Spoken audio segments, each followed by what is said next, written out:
আজকে 8 ক্রেডিটের কোশ্চেনগুলো আলোচনা করে দিচ্ছি। বিজ্ঞানের যে শাখায় ভূমিকম্প সম্পর্কে আলোচনা করা হয় তাকে বলে অপশন সি সিসমোলজি। প্রথম ভূমিকম্প লিখ যন্ত্র তৈরি করেন যে ভূবিজ্ঞানী তিনি হলেন অপশন এ মিলনে। 1892 সালে ভূকম্প লিখ যন্ত্র আবিষ্কার করেছিলেন। অনুদৈর্ঘ্য তরঙ্গ কোন তরঙ্গকে বলা হয়? অনুদৈর্ঘ্য তরঙ্গ বলা হয় পি তরঙ্গকে, কারণ তরঙ্গ যেদিকে গমন করে মাধ্যমের বস্তু কণাগুলোও সেই দিকে কাঁপতে থাকে, তাই জন্য অনুদৈর্ঘ্য তরঙ্গের অপর নাম হচ্ছে পি তরঙ্গ। 119 শব্দ তরঙ্গের অনুরূপ ভূকম্পীয় তরঙ্গ কোনটি? শব্দ তরঙ্গের অনুরূপ হচ্ছে পি তরঙ্গ। পি তরঙ্গ হচ্ছে শব্দ তরঙ্গের অনুরূপ।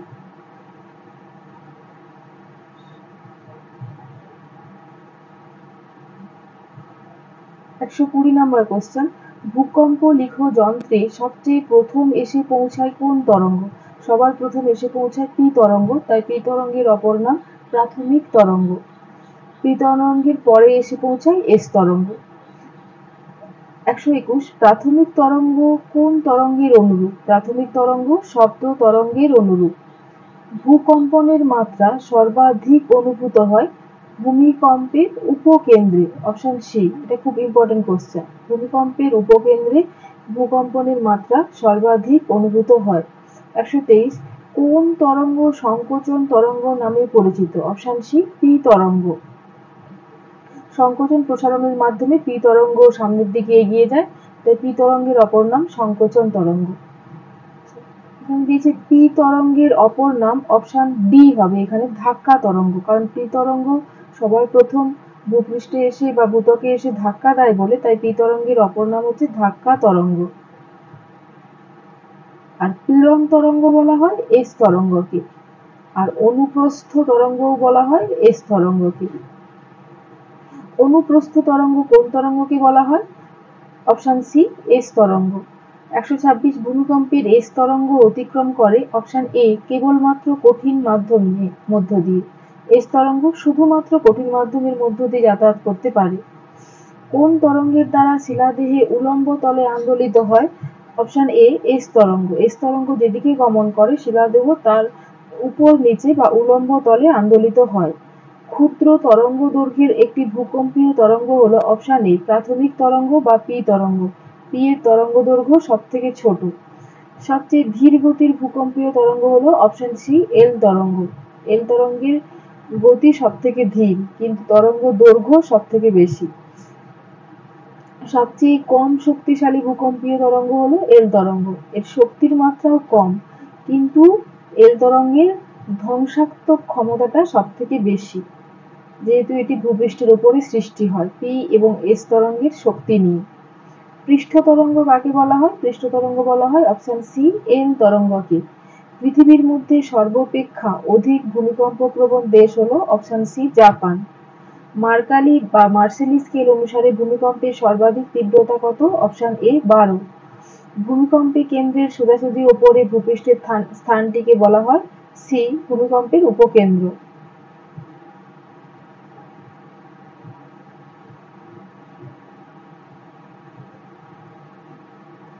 কোন মাধ্যমে প্রাথমিক তরঙ্গ প্রবাহিত হয়? প্রাথমিক তরঙ্গ মানে পি তরঙ্গ কঠিন, তরল, বায়বীয় তিনটি মাধ্যমের মধ্য দিয়ে যাতায়াত করতে পারে, তাই অ্যান্সার হবে অপশন ডি। উল্লিখিত সবকটিই ঠিক। 136 স্থিতিস্থাপক প্রত্যাঘাত মতবাদের প্রবক্তা হলেন option A H F read. কোন স্কেলের দ্বারা বর্তমানে ভূকম্পের শক্তির পরিমাণ পরিমাপ করা হয়? সেটি হলো option A Richter scale. Richter স্কেলের দ্বারা ভূমিকম্পের তরঙ্গের শক্তির পরিমাণ পরিমাপ করা হয়। আর মার্কারি স্কেলের দ্বারা ভূমিকম্পের তীব্রতা মানে ক্ষয়ক্ষতির পরিমাণ বা তীব্রতাটা মার্কারি স্কেলে পরিমাপ করা হয়। গৌণ তরঙ্গ প্রবাহিত হয় কোন মাধ্যমে? গৌণ তরঙ্গ এস তরঙ্গকে বলা হয়। গৌণ তরঙ্গ প্রবাহিত হয় কঠিন মাধ্যমে। Option B. উপকেন্দ্র থেকে প্রতিবাদ কেন্দ্রের কৌণিক দূরত্ব কত? Option C 180 degree. র্যালে তরঙ্গ কি প্রকার তরঙ্গ? র্যালে তরঙ্গ এক প্রকার পৃষ্ঠ তরঙ্গ, কারণ এল তরঙ্গকেই দুটো ভাগে ভাগ করা যায়, র্যালে তরঙ্গ এবং লাভ তরঙ্গ। তার মধ্যে একটি হলো পৃষ্ঠ তরঙ্গ। সরি, তার মধ্যে এই র্যালে তরঙ্গ আর লাভ তরঙ্গ এই দুটো ভাগে ভাগ করা যায় এল তরঙ্গকে। আর এল তরঙ্গ যেহেতু পৃষ্ঠ তরঙ্গ, তাই এটিও এক প্রকার পৃষ্ঠ তরঙ্গ। Option C. রিক্টার স্কেলের মাত্রাক্রমের বিস্তার। অপশন সি 1 থেকে 10। যে রেখার দ্বারা ভূপৃষ্ঠে একই সময়ে ভূকম্পন সংঘটিত স্থানগুলিকে যোগ করা হয় সেই কম্পনকালকে বলা হয় অপশন বি সমকম্পনকাল রেখা। আর যদি ইংরেজিতে জানতে চাই তাহলে হোমোসিসমাল লাইন। একই সময়ে যেসব স্থানে ভূকম্প সৃষ্টি হয় সেই স্থানগুলিকে যোগকারী রেখাকে বলা হয় সমকম্পনকাল রেখা বা হোমোসিসমাল লাইন। ভূমিকম্পের উৎস নির্ণয়কারী যন্ত্রটি হলো অপশন সি সিসমোগ্রাফ। নিচের কাজগুলির মধ্যে কোনটি সিসমোগ্রাফের কাজ নয়? অপশন ডি ভূমিকম্পের পূর্বাভাস দেওয়া সিসমোগ্রাফের কাজ নয়। বেশি ধ্বংসাত্মক ভূকম্পীয় তরঙ্গ হলো এল। এলের যা কিছু ভূমিকম্পের ফলে ধ্বংস সাধন হয় তা এল তরঙ্গের প্রভাবেই হয়, তাই এলের ধ্বংসাত্মক ভূকম্পীয় তরঙ্গ বলা হয় এলকে। 1967 সালে কোন নদীতে কৃত্রিম জলাধার নির্মাণের ফলে ভূমিকম্প হয়েছিল? এটি মহারাষ্ট্রের কয়না নদীতে। কয়না নদীতে কৃত্রিম জলাধার নির্মাণের ফলে ভূমিকম্প হয়েছিল। ভূমিকম্পের কেন্দ্র থেকে কোন কৌণিক দূরত্বের বাইরে এস তরঙ্গ সিসমোগ্রাফে ধরা পড়ে না? এটি হবে অপশন বি 104 ডিগ্রি কৌণিক দূরত্বের বাইরে।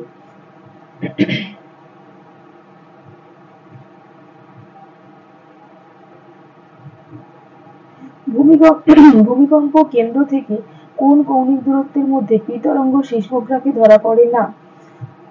অপশন সি 104 থেকে 140 ডিগ্রি।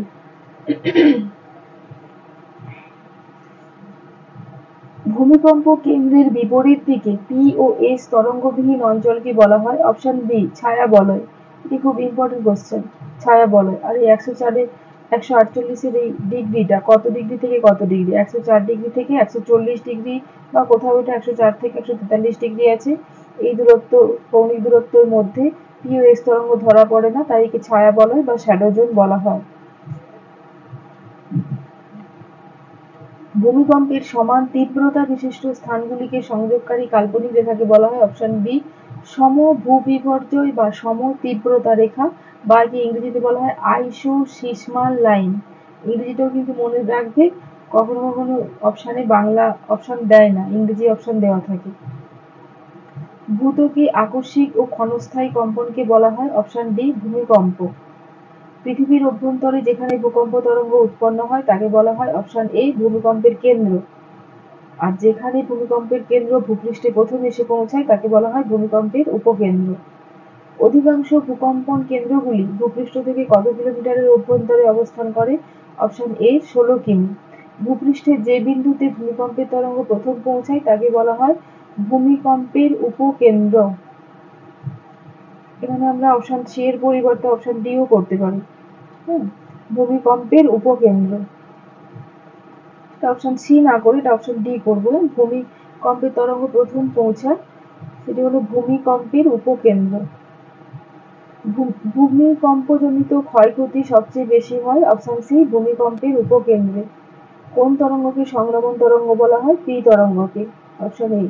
ভূকম্প লিখ যন্ত্রের সাহায্যে ভূমিকম্পের গতিবিধির লেখচিত্র পাওয়া যায় তাকে বলা হয় অপশন ডি ভূকম্প পরিলেখ বা সিসমোগ্রাম। গুরুমণ্ডল এবং কেন্দ্রমণ্ডলের ভেতর দিয়ে পরিবাহিত হতে পারে অপশন বি পি তরঙ্গ। ভূমিকম্পের উপকেন্দ্র থেকে 104 ডিগ্রি থেকে 140 ডিগ্রি কৌণিক দূরত্বের মধ্যবর্তী অঞ্চলকে বলা হয় অপশন বি ছায়া বলয়। সবচেয়ে দ্রুতগামী ভূকম্প তরঙ্গ হলো অপশন ডি পি তরঙ্গ। পি এর তরঙ্গ দৈর্ঘ্য ছোট কিন্তু তরঙ্গের গতিবেগ সব থেকে বেশি। পি তরঙ্গের গতিবেগ সব থেকে বেশি।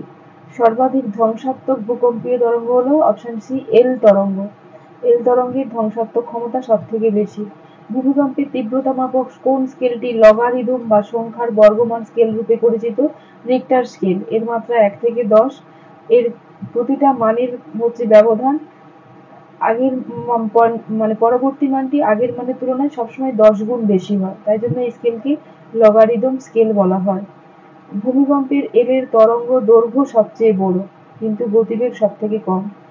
অধিক গভীরতায় সৃষ্ট ভূকম্পকে বলা হয় অপশন বি গভীর ভূমিকম্প। প্রতিসারী বা গঠনাত্মক পাতসীমানায় ভূমিকম্পের প্রধান কারণ হলো ম্যাগমার ঊর্ধ্বমুখী চাপ। এটি অপশন এ করব।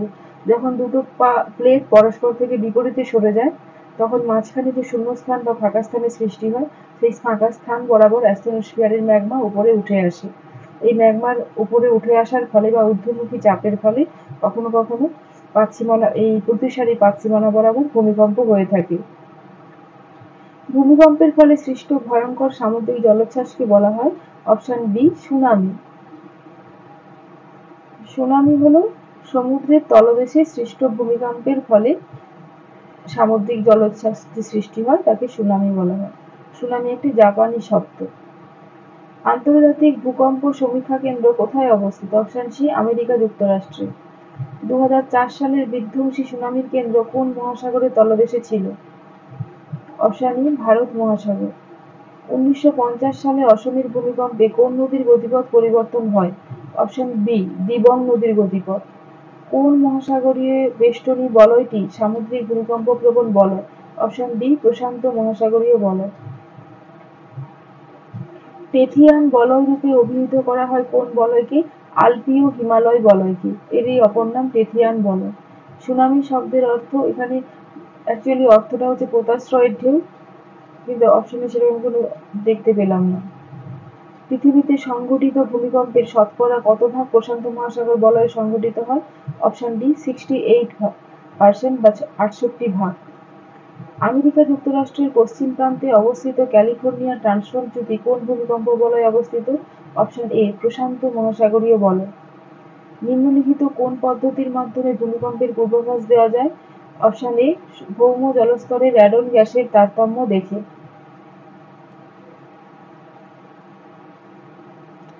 গ্রিক শব্দ টেকটোন কথার অর্থ হলো গঠন আর ওরস কথার অর্থ হলো পর্বত। Option B. পৃথিবীর প্রায় কত শতাংশ মানুষ আগ্নেয়গিরির বিপদসীমার মধ্যে বসবাস করেন?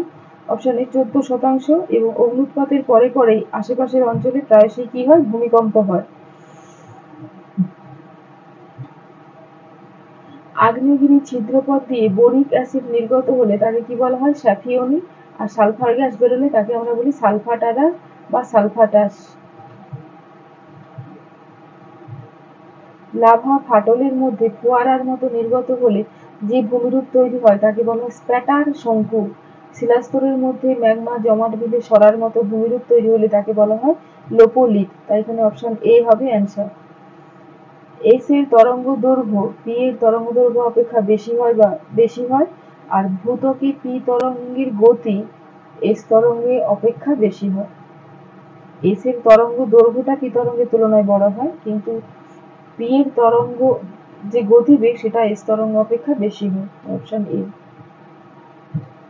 এখানে স্তম্ভ মেলানো যেরকম তোমরা মাধ্যমিকে করতে সেরকম স্তম্ভ মেলানোর মতো মানে ওই টাইপের কোশ্চেন গুলো কয়েকটা দেওয়া আছে। যেমন জাপানের হনশু অঞ্চলে এখানে অপশন সি সুনামি। 1950 সালে আসামের ভূমিকম্প হয়েছিল। 1923 সালে কান্ডো ভূমিকম্প হয়েছিল এবং 1967 সালে এই যে মহারাষ্ট্রের কয়না নদীতে বাঁধ দেওয়ার ফলে যে ভূমিকম্পটা হয়েছিল সেটা হচ্ছে 1967 সালে। আগ্নেয় ধূলিকণা এখানে হচ্ছে ওই অগ্ন্যুৎপাতের সময় যে পদার্থগুলো নির্গত হয় তাদের ব্যাস অনুসারে সাজাতে বলেছিল। এখানে আনসার হবে অপশন সি আগ্নেয় ধূলিকণার ব্যাস এদের মধ্যে সবার থেকে কম, তারপর আগ্নেয় ভস্ম, তারপর সিন্ডার, তারপর আগ্নেয় বোমা।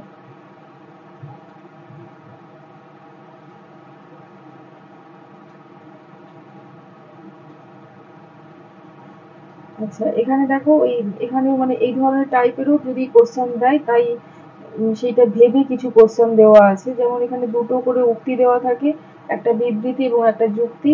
এদের মধ্যে প্রশ্ন থাকে যে দুটোই কি ঠিক বা কোনটা ঠিক কোনটা ভুল বা কোনটার মানে বিবৃতির সাপেক্ষে যুক্তিটি কি ঠিক, এরকম করে অ্যান্সারগুলো দিতে হয়। যেমন স্ট্রাইক স্লিপ ফল্ট হলে চ্যুতির এক অংশ অন্য অংশ থেকে দূরে সমান্তরালে পিছলে যায়, এটি ঠিক।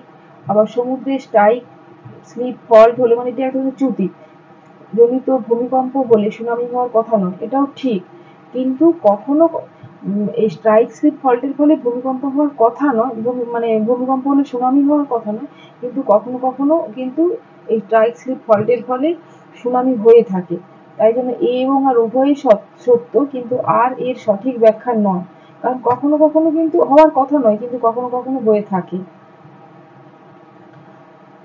নেক্সট কোশ্চেন, ভূমিকম্পের মাত্রা ও তীব্রতা এক জিনিস নয়। ভূমিকম্পের মাত্রা কি? আর ভূমিকম্পের মাত্রা হলো তরঙ্গের মধ্যে যে শক্তিটা থাকে সেটি হলো ভূমিকম্পের মাত্রা, আর তীব্রতা বলতে এখানে ওই শক্তির ফলে যে পরিমাণ ক্ষয়ক্ষতি হয় তাকে আমরা তীব্রতা দিয়ে প্রকাশ করি। তাই মাত্রা এবং তীব্রতা এক জিনিস নয়।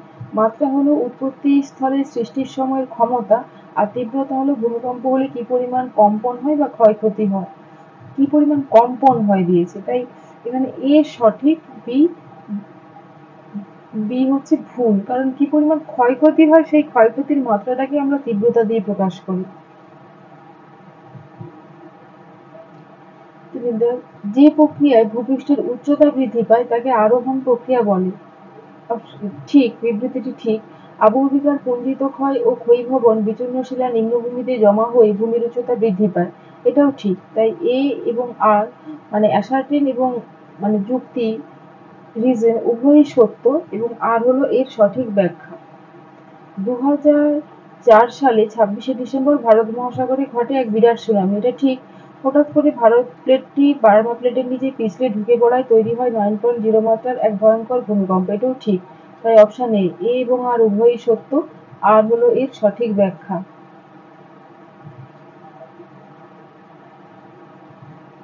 প্রতিসারি পাত সীমানাকে গঠনকারী সীমানা বলে, এটা ঠিক। প্রতিসারি পাত সীমানায় অগভীর ভূমিকম্প, অগ্ন্যুৎপাত এবং লম্বা পর্বতশ্রেণীর সৃষ্টি হয়, এটিও ঠিক। তাই এটির অ্যান্সার হবে অপশন এ। কম গ্যাসযুক্ত সান্দ্র প্রকৃতির লাভাকে বলে, এটি ঠিক। লাভা আম্লিক বা চটচটে হয় বলে এর গতিশীলতা কম, এটিও ঠিক। Answer option A. ভূপৃষ্ঠের বিস্তীর্ণ অঞ্চল জুড়ে একাধিক ফাটলের মাধ্যমে অগ্ন্যুৎপাত হলে তাকে বিদার অগ্ন্যুৎপাত বলে, ঠিক। বিদার অগ্ন্যুৎপাতে প্রচুর পরিমাণ লাভা ধীরে ধীরে বের হয় এবং বিস্তীর্ণ অঞ্চলকে প্রভাবিত করে, এটিও ঠিক। তাই অপশন এ হবে অ্যান্সার। আগ্নেয়কণার ব্যাস 0.5 থেকে 2 মিলিমিটারের মধ্যে থাকলে তাকে আগ্নেয় ভস্ম বলে, ঠিক। আগ্নেয়কণার ব্যাস 2 থেকে 64 মিলিমিটারের মধ্যে থাকলে তাকে সিন্ডার বলে, এটিও ঠিক। তাই অপশন সি, এ এবং বি উভয়ই সত্য। এরপর দেখো, আগ্নেয়গিরির জ্বালামুখ দিয়ে সালফার গ্যাস বেরোলে তাকে মথিতি বলে, এটা কিন্তু ভুল। আগ্নেয়গিরির মুখ দিয়ে হচ্ছে কার্বন ডাই অক্সাইড বেরোলে তাকে মথিতি বলে, আর সালফার গ্যাস বেরোলে তাকে সালফার টারা বলে। আগ্নেয়গিরির জ্বালামুখ দিয়ে জলীয় বাষ্প ধোঁয়ার মতো বেরোলে তাকে ফিউমারল বলে, এটি ঠিক। তাই এ মিথ্যা, বি সত্য। প্রচুর গ্যাসযুক্ত পাতলা দড়ি পাকানো লাভা প্রবাহকে পাহহ বলে, আর কম গ্যাসযুক্ত সান্দ্র প্রকৃতির লাভাকে বলে, এটি ঠিক, দুটোই ঠিক। তাই হবে অপশন সি। শিলাস্তরে ম্যাগমা জমাট বেঁধে সরার মতো থাকলে তাকে লোপোলিথ বলে, এটি ঠিক। ঊর্ধ্বভঙ্গ অধোভঙ্গে লেন্সের আকারে ম্যাগমা সঞ্চিত হলে তাকে ল্যাকোলিথ বলে, এটি ভুল। লেন্সের ঊর্ধ্বভঙ্গে অধোভঙ্গে ম্যাগমা সঞ্চিত হলে তাকে থ্যাকোলিথ বলে, আর যখন লেন্সের আকারে সঞ্চিত হয় তাকে ল্যাকোলিথ বলা হয়। তাই বিটা মিথ্যা। এখানে ছবিতে দিয়েছে দেখো, এখানটা যদি ভূমিকম্পের উপকেন্দ্র হয় তাহলে এখানটা কি হবে? এখানটা হয় ভূমিকম্পের কেন্দ্র। যেখানে ভূমিকম্পের উৎপত্তি হয় তাকে বলা হয় ভূমিকম্পের কেন্দ্র। আর ভূমিকম্পের কেন্দ্র থেকে ঠিক সোজাসুজি উপরে ভূপৃষ্ঠে যে স্থানে ভূকম্প তরঙ্গ প্রথম এসে পৌঁছায় তাকে বলা হয় ভূমিকম্পের উপকেন্দ্র। তাই অপশন বি, ভূমিকম্পের কেন্দ্র। আচ্ছা, এখানে দেখো লাভা প্রবাহ হচ্ছে, এই পাশের এইগুলো হচ্ছে গৌণ জ্বালামুখ। যে নলের মাধ্যমে ম্যাগমা বাইরে বেরিয়ে আসে তাকে আগ্নেয়গিমা বা নির্গমন নল বলে। অভ্যন্তরে যেখানে ম্যাগমা সঞ্চিত থাকে ম্যাগমা প্রকোষ্ঠ বলে। আর এই যেখান দিয়ে ম্যাগমা নির্গত হচ্ছে তাহলে সেটি হলো প্রধান জ্বালামুখ। অপশন এ, প্রধান জ্বালামুখ।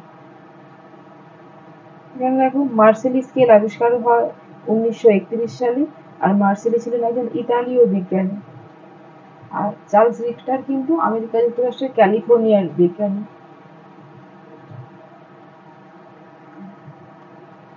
তোমরা এই কোশ্চেনগুলো তৈরি করো। আমি আগেও এই ভিডিওটা দিয়েছিলাম কিন্তু সেখানে সাউন্ডটা এত ডিস্টার্ব করছে তাই সেটা আমি ডিলিট করে দিয়েছি। এখান থেকে এই কোশ্চেন অ্যান্সারগুলো করে নাও। অন্য কোনো বইয়ে এই চ্যাপ্টার থেকে যে কোশ্চেনগুলো আছে সেগুলো আমি পরে আলোচনা করে দেবো। এগুলো তৈরি করো তাহলে। সবাই ভালো থেকো।